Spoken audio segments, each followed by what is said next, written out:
Yeah, viewers all over the world. For some of you that are seeing me for the first time, Ogbuefi Ezeana, ugochitubelu na Oraifite, I'm an ancient high priest. Abụ m onye isi nchụaja na ugochitubelu ọdịnala temple. Anyị na-agba afa miri emi n'ụkwazị ọrụ mmụọ dị iche iche. Abụkwazị m onye isi nchụaja na ọdịnala Restoration Evangelical Mission na onye mgbasa ozi ọdịnala Igbo. So you can call me a priest or an evangelist. I will answer. My mission is to help people live better life. N'ụbọchị taa n'oge awa nke eziokwu. Isiokwu anyị ji wee bịa bụ how to defeat witchcraft. Amosu. How to defeat witchcraft. Amosu.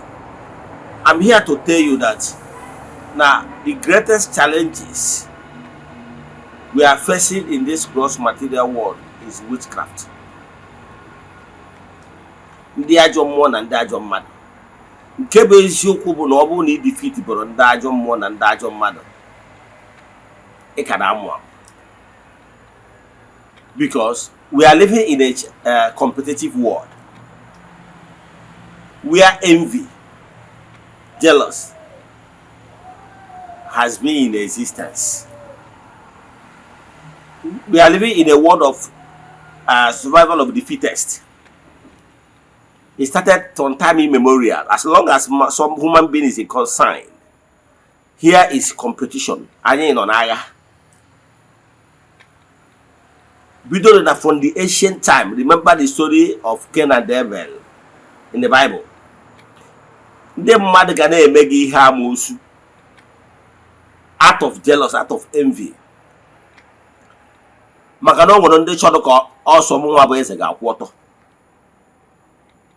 Don't tell me that you are a good person, that nobody will hate you. It's a lie. There are some people that will never love you, no matter what you do, even if you sacrifice your life. There are some people, it's in their nature to hate anybody that is successful. They don't want to use their eye to see any successful person. Otherwise, in some other negative vibrations, negative beings, in their most, don't know how to pull him down.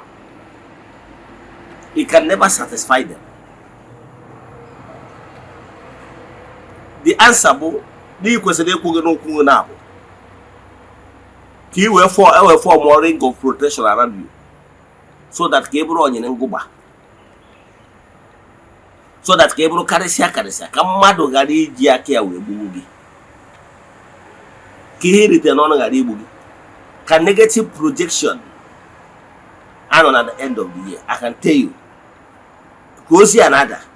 Some people that will die carelessly like this within this period. For Xmas. You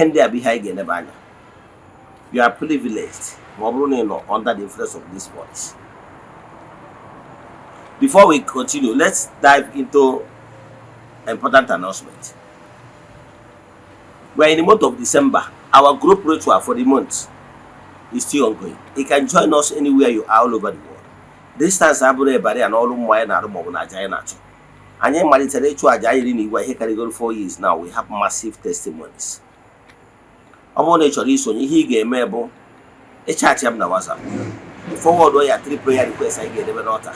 Then make token donation to the account number. Yes.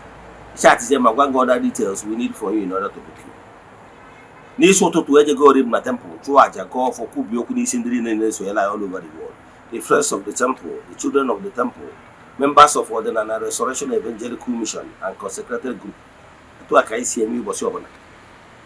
Obosi Bazo, Yara, Obosi Temple no more food. I get a minute, pay Lomana Hamadi. Vera temple, 220 some powers, then eventually a bull, Messalakana Hamadi.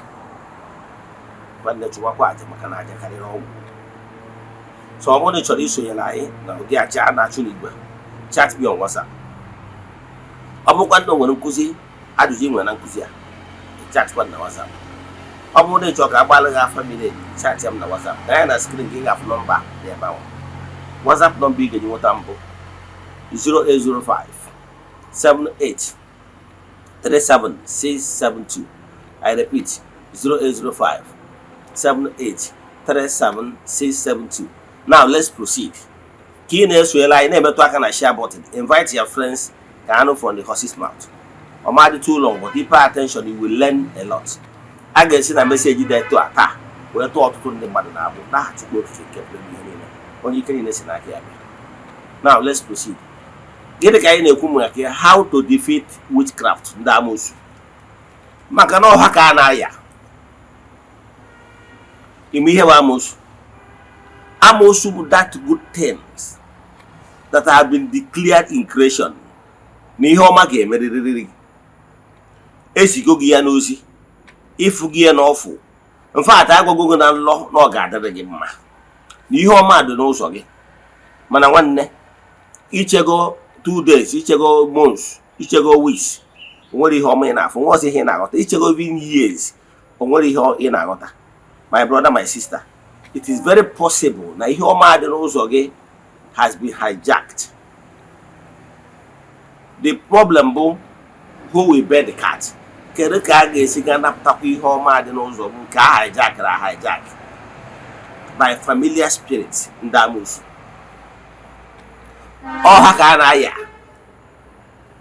Ihe ọma nwere ike ịdụ n'ụzọ gị. Enwere ike somebody prayed for you. Enwere ike somebody interceded in your matter. And your favor has been approved. But familiar spirits nwere ike ije hijack ya. Ọ bụrụ taa ka o bidoro. M na-ekwu otu Bible maka ndị na-asị ole nke ọ dị n'akwụkwọ nsọ ya na akwụkwọ Daniel, Book of Daniel. Ị ga-afụ ebe ọ kọwara gbasara hijacking of somebody's approved blessings. Owesi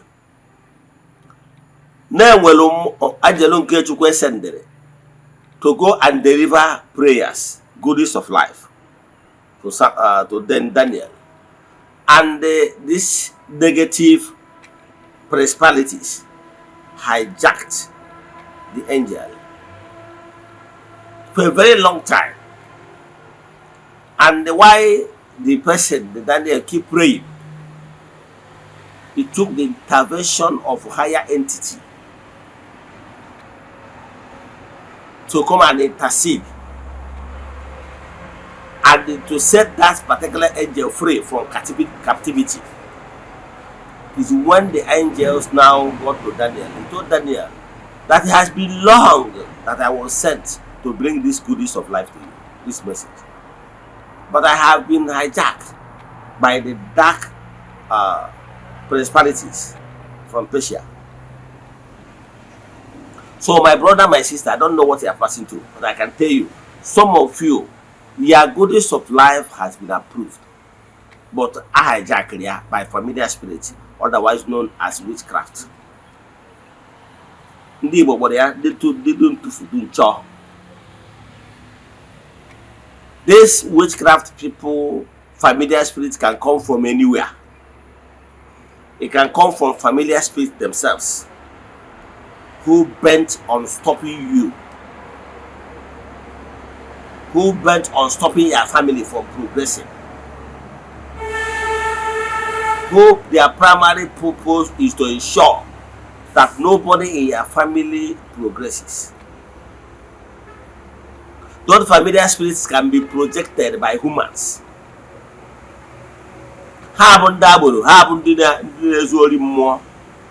These familiar spirits are there.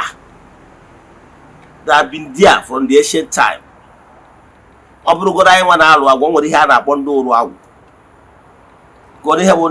Familiar spirits, destroyers. Those people that they look at that will only have home. From time to time, they will go and put stored for you. So there's something you must be doing in order to live above board. That is the message I came today with. So pay attention. But I'm here to tell you that it's inevitable. You can't run away from Amosu as long as you are living in this dark region known and called gross material. The solution is for you to be capable to defeat them. Ndị nnadi ade agbata ha n'ọsọ. Aroka na kadoha. If you refuse to stand on your feet as a strong man, as an odogu, odogu will be him. He ran away because of your enemies, my brother. Even if he ran to America, they will still project you and they will still come to that America and fuck things up for you. That time you know that running to America does not guarantee your financial freedom. I can see some people that have lived in America 20, 25, 30 years without having anything meaningful for themselves at home. Ndamus. Those familiar spirits will ensure that if you gain 1 naira, you spend 1 naira.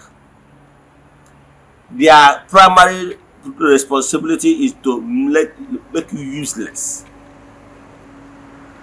And I look elephant in a cocoa. You can't stop them. Some of these witchcraft people are projected negative minds from humans.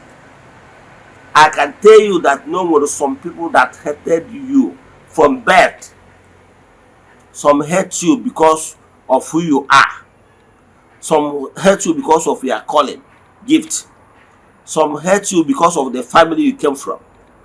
Some hate you because they want to pepper your mother or your father. Some of them have swore that none of your brothers and sisters will succeed in life in order to pepper your parents. Maybe he doesn't want Agnes' children to succeed because to him or her, that if Agnes' children succeed, that Agnes will make a noise. After all, she and Agnes got married at the same time. So he can go and consult a voodoo, a witchcraft dibia, a witchcraft spiritualist to begin to send negative vibration towards their direction. So don't tell me that you did not offend anybody. Therefore, you fold your arms. My brother, my sister, one Igbo adage says, and I quote, Onye chukwu na-azọ na-azọ onwe. He that God protects supposed to do something meaningful to even save himself too. So, but if you are so ignorant of how things work, you did not make any effort. You came across this message and did not find it difficult. Still find it difficult to do the needful, you will die like Ofeke as an ignorant person. Because this message is meant to ginger you for you to do the needful. Some of you are getting prepared now to go to your villages, especially the Easterners. This thing is not, I'm not a prophet of truth, but I can tell you that some people will travel to the east this Xmas to celebrate the end of the year with their families. But believe in me, some of them will be poisoned. Some of them will be hypnotized. Some of them will be coerced. Some of them will endanger themselves. We are living in a world of survival of the fittest. What you don't know remains a mystery to you and not to all. I keep urging my followers to strive for something noble, strive for knowledge. Because if you are knowledgeable, you become a master. But because if you lack knowledge, you remain a slave. So I want each and every one of you to become a master. So nobody can take what rightly belongs to you. But you cannot be able to stand as a man, as an Odogu, if you don't know what it takes to become an Odogu. Remember, witchcraft of like Amosu has two. Amosu one, Amosu man. There is some negativities that was brought against you for the split angle. They are bent in stopping you. But there is still other projection sent against you from humans who really wish to stop you. The question will be, would you allow whether spiritual or physical enemies to stop you? Igbo adage says, onye kwe chi ekwe. If you agree, your guardian angel will agree too, and you will die like a fowl, like an ignorant person. Take my advice and it shall be well with you. What I can tell you, just know it, that people will hate you and plan their downfall for no reason. Now, let me give you another example. For you, some of you are living careless life. You heard the story of Jesus in the Bible, right? And the last time I checked, as a Bible scholar, yes, I was a Bible scholar before, I have never read anywhere in the Bible where we were told that Jesus confiscated what belongs to another person, or that Jesus took another person's wife, or steal from anybody. We were told that he's keep going around doing good. The same people, his people he suffered for, he cared for. We were told he fed 5,000 people, excluding children and women. He helped to heal the sick. He helped them in various ways. But what did they pay him back with? Crucify him, crucify him. You remember that story in the Bible where Herod called them, their attention, and told them that this their festive period, that as a king, he is mandated to release at least a prisoner, in the spirit of celebration. And he now asked them, we have your brother, we have your brother Eberima in the prison, and also we have your Jesus, their king, in the prison. Who among them do you want me to release for you? Is it the criminal, the Barnabas, or your Jesus? They shouted loudly, their loudest voice, where is Barnabas? Where is Barnabas? Leave Barnabas, let him go. And therefore they betrayed a man that did not sin against them. What a wicked war. And you think that that wicked war have stopped? No. Remember the story how Cain killed his brother Abel thousands of years ago. That reputation of evil-minded people and wickedness is still ongoing. It can't stop wickedness. Because some of these people you are seeing on earth today came from the dark region. I have said it times without number in my previous lectures, that this world is overpopulated. That greater percentage of people that exist in these gross materials have no business being here. They are not supposed to be here. They are dark souls. They came from the dark region. Our mothers, our irresponsible mothers, who fill their heart and thought with iniquities. Because black iniquity attracts iniquity.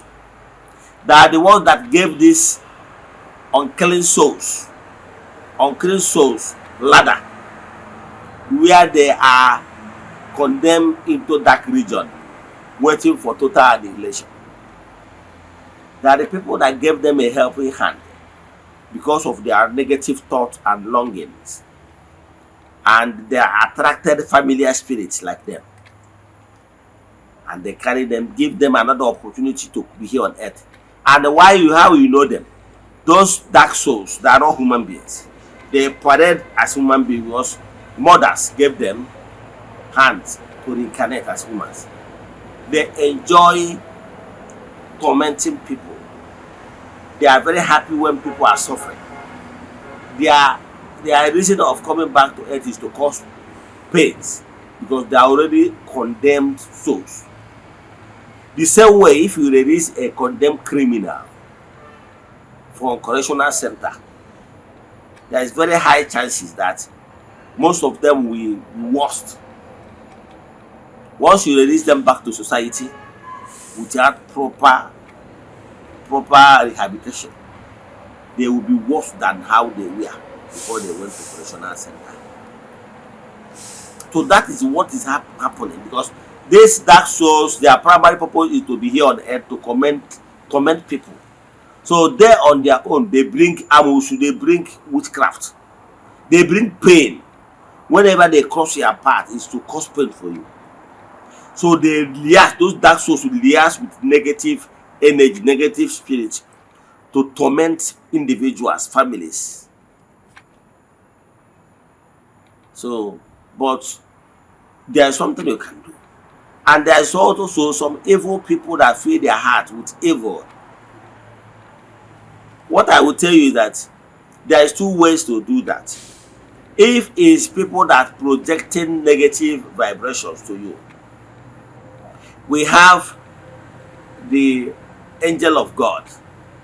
I don't know how to put it. And well, the angel of God's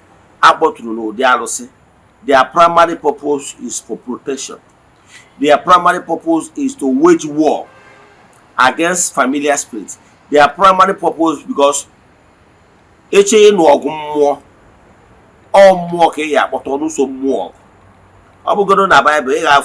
remember when I was studying theology, I asked one of my lecturers then, why is it, as a Catholic, why is it that when St. Michael, we saw sword fight against Lucifer, what stopped him from actually striking Lucifer? I was told that Lucifer quoted and said, remember, thou shalt not kill. So even in the spiritual world is another spirit that will wrestle another spirit. As a human being, you cannot wrestle another spirit. You cannot wrestle higher spirits, because they are pure spirit, and you are still in the flesh. So what you will do is to install a higher spirit to wage war against spirits. That's why in the temple we have Amosu, known as Eze-Ana. Primary purpose is to fight against witches and wizards, negative vibrations. Alusun na temple onya batara ni nwere ike ifum nwa Ogbuefi Ezeana ugochitubelu. I nwere ike ifum n'ụzọ fum ka nya akpa ndị dibịa n'anya adị m anya akpa nwere ihe ma Amosu ga-eme m, nwere ihe ọkụ ga-eme ite igwe ya. So arụsị abụ otu na-atụ ndị Amosu, arụsị a na-akụ mbamba. Only ya bụ to wait those Amosu negative vibration from spirits and humans. Those things they cast a spell. Those things they projected, because someone afu here they are fasting matter. That is one. So that is one of the ways you can defeat them. Another ways you can do is that you avoid eating sinono nsietiri maka na nsietiri n'ọnụ nwere ike damage some organs na ahụ gị ọ bụrụ na ị nwetara help quickly. Avoid nsietiri n'ọnụ. Ọnya batara iji advocate for ndị mmadụ inwe ọgwụ poison. In the temple anyị nwere liquid or anti-poison. Ọ bụghị ana na mmadụ nyere gị nsi ụdị nsi ọsụkwa onye bụrụ irie n'ọnụ gị, ịṅụ anadapụ ọgwụ anwa immediately a body poison. Here bụ ihe dịbalụ gbogbo a na-agba poison. Ma ọ bụrụ na help bịa on time, mana ọ bụrụ na help dị nwere ọhịa kpatara mmadụ ji enwe ya n'ụlọ, if help did not come on time, that poison nwere ike damage some organs n'ime arụ gị. Enwere ike by the time a na-ebujezi ụlọ ọgwụ asị na ọ dịgo late. So ị kwesịrị inwe ya na ọ bụrụ na ịghọta how things work. This nwee maka onwe gị, nwee maka ezinụlọ gị, very important. And be mindful of what you eat. However, ọ bụrụ na dị connected with alụsị na-achụ ndị Amosu. Your estate will always, the more will always tell you, don't eat or eat. Okay, but for some of you that are under the direct protection of this one, you need the anti-poison, active one, correct one. Because some of you in another village, and what are some certain natural things, things, equals anywhere that begging. You get here now, but where you meet to know more. Because what you don't know remains a mystery. And what natural ingredients, well, combination of powers. Gapusu mmadụ ịkụwa ọgwụ i protect any ọgwụ n'ebe ị nọ ma ọ bụrụ na ijiri datin na mana onye nọ na mmụọ anọdugo na mmụọ protection mana for gụnwa nọ na mmụọ ịgba n'aka wee dewe ụfọdụ okwu dịka ụfọdụ ụmụnna gị maka amarọ ndị a na-aya ụzọ ihe taa bụ akwụwago m ya bụ o nwere ọfa na-akpọ ofu emere ngịnị. But for you to be using this offer, your hands must be clean. It must be somebody soil and you are not willing to soil your hand tomorrow. You got to do onye na akwụba aka ọtọ onye adị akpacha anya dị emejọ mmadụ. Ịbụrụkwa onye na-emejọ mmadụ na-achọ ka ịgbanye ụgbọ mmadụ na mmiri for no reason. It's a law of it's not for you. Ihe abụọ fọ iji agwa elu na ana na aka gị dị ọcha na onwere onye imejọrọ. It's only for people that has clean hands. About your family and get it on are very short, maybe from like this to here. Offer now all the from the ancient. Only what offer. What can you see a chair na temple? Yes. What can you see a chair to follow do call it fortification. A chair near to activate Ikedenia. Oh, I want to offer and Guinea. Just chop alligator pepper, full of it. Yes, one full alligator pepper. With here, then just chop bitter cola. 3 items of merengere, bitter cola, and the osoji. One 3 of them, tie them together with maybe nylon white. Tie them together and maybe put them in your pocket. Or if you are one of those people that normally carry small bags, open the zip of those small bags you are carrying, put it there. Let 3 of them be touching each other. It's a powerful protection. But your hands must be clean. And I'm not here to tell you the importance of having a family and getting or for no good. Yes. I can cover the importance of having alligator pepper around you. I don't need to even tell you the spiritual power of bitter cola. Combination of these 3 is very powerful. You need it in your pocket before going to this year meeting home now. You need it in your pocket before going around in the village as you're going home now. All these things, all the children of the temple in the temple knows about it. But because of you that is ofeke, you don't know, understand how things work. Ka ị ghara ịnwụ ọnwụ ofeke na anwụ. Ndị Igbo na-atụ ilu si na ofeke na-akpa na be dibịa. Onye na-akpa na be dibịa adara anwụgbo.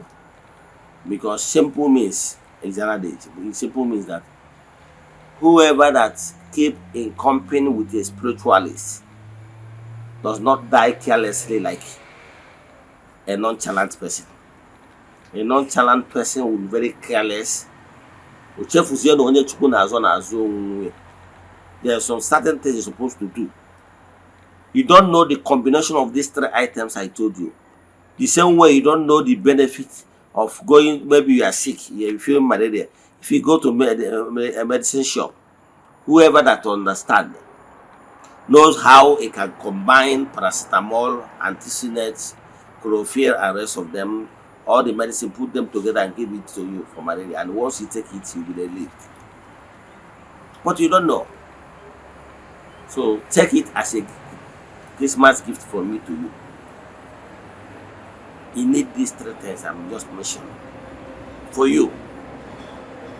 But one thing about this one is that you always have it in your bags around you. because they will form the aura of protection around you. But not from kiri they on. Don't eat carelessly. Some of you will still go to beer parlor and be consuming in open place. Be very careful. The kind of people you will wine and dine this Xmas. I can tell you, some people that left their place of residence back to village, some of them will not go back again.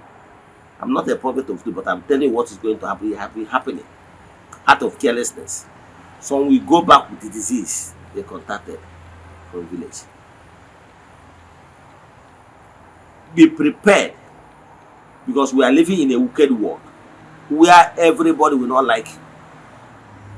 I have given you solutions. One of the permanent solution is if you can even more for protection against any witchcraft manipulations. And the enwalonso fe bana mo nwalonso imeme mmadu. Ibana more na temple nwalonso. You will not harm another person and nobody will harm you. Yes. Enwalonso. So then they have one. You avoid the one okata gbuo mmadu. Ị ga-eselu ihe ọbụla wee kwafu ọbara. Ị ma na mmadụ ihe n'ike. Ma ọ bụ je na be spiritual isi ọbụla sị ka igbuo mmadụ na mmadụ mejọrọ no. Kama onye mejọrọ gị bịa kọsara mmụọ. Ka mmụọ jiri aka ya n'ọrụ gị. Another one bụ na ime di na nwunye mmadụ maka na alụsị ọdịnala nwere nsọ. That is 3 criteria ihe ya asọrịrị. Ọ bụ na ị chọrọ ịwụ child of the temple. Another thing nwere ike ime mana ebe child of the temple you go protected as long as you na so there, nobody can harm you. Yes, mana ya kwụba aka gị ọtọ. Ka ọzọ bụ na ma ọ bụ ịchọ ọfọ emere ngịnị na ya na ose ọchị adịarị gị tụpepe. Ka bụ ihe protect gị as long as aka gị dịwara aka gị ọcha. Then ị na-eme mmadụ nsị. Ị na-emekwa mmadụ nsị je were ọfọ emere ngịnị aka nsị na aka aja ga-aba gị n'ọrụ. Maka na ọfọ na obi. So iweta ihe ndị a ngwara ga-achala gị ọfọ emere ngịnị ị ga na-etinye n'akpa gị na traụza gị na akpa ibu n'aka ma iwu nwoke ma iwu nwaanyị. Nke ịtọ ị nwere ike ime bụ ije gota anti-poison anyị nwere na temple.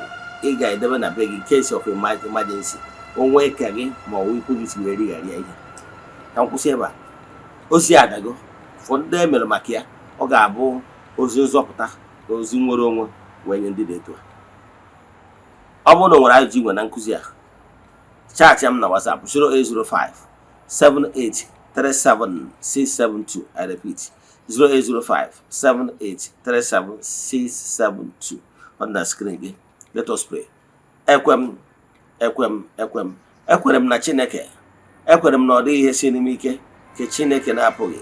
Ezi m ụzọ m ga-esi lụgbuo ya n'ihi na ọ mazuru ihe niile. Obi m siri ike na Chineke emeworo m ya gazie. May the blessing of Chukwuoke pụrụ ime ihe niile be with you all. May you be favored. May you be protected now and forevermore. Ya gazie, udo dịrị ọnụ.